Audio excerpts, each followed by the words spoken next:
एक प्रकार का जैसे आप लोग आधार बनवाए थे, एक यूनिक नंबर आधार में दिया गया था, उसी तरीके फार्मर की समस्त जोत जितनी है, जितनी भी खतौनी उसके पास है, उन सारी खतौनियों को एक साथ करके उसका एक यूनिक आईडी नंबर बनेगा और एक तरीके से उनका बकेट तैयार होगा।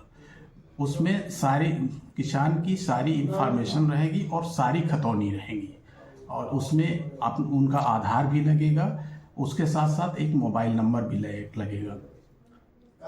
इससे क्या फ़ायदा रहेगा सर?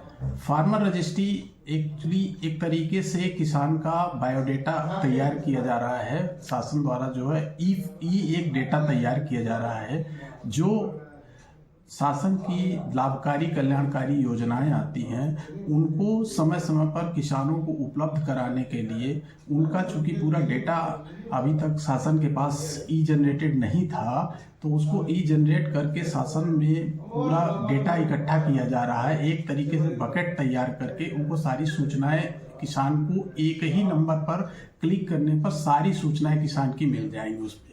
तो शासन से आने वाली जितनी भी योजनाएं हैं उनका क्रियान्वयन इसी नंबर के आधार पर ही किया जाएगा। इस जमीन उसमें सारी, क्योंकि इसमें कृषि विभाग, रेवेन्यू विभाग, सारे लोग इसमें चूंकि कैंप मोड पर ये अभियान चल रहा है और उस पर किसान की जितनी भी खतौनी है सारी खतौनी उस पर सम्मिलित की जाएगी।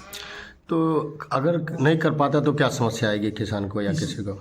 नहीं, करना तो अनिवार्य है। सभी कृषक भाइयों से हमारा अनुरोध है कि ज़्यादा से ज़्यादा इसको कैंप में आ करके इसका 3 तरीके से किया ये अभियान 3 तरीके से चलाया जा रहा है। एक तो किसान मोबाइल ऐप्स के माध्यम से कर सकता है, लेकिन उसमें कुछ त्रुटियां हो सकती हैं, तो इसलिए सावधानी से भरें। दूसरा, जनसेवा केंद्र वाले भी इस कार्य को कर रहे हैं। तीसरा, राजस्व विभाग और कृषि विभाग के कार्मिक इसको कैंप मोड पर अभियान चला रहे हैं। तो कराना जरूरी है? बिल्कुल ज़रूरी है, बहुत ही ये आवश्यक है किसान भाइयों के लिए। इसीलिए हमारा किसान भाइयों, सभी जनपद के सारे किसान भाइयों से मेरा अनुरोध है कि ये फार्मर रजिस्ट्री का जो अभियान चल रहा है इसमें प्रतिभाग कर अपनी समस्त सूचनाएं फार्मर रजिस्ट्री के माध्यम से प्रेषित। ये अभियान कब तक चलेगा सर? फिलहाल तो अभी 5 जनवरी तक था, लेकिन उसमें बढ़ने की संभावना है, शायद 31 जनवरी तक भी चल सकता है।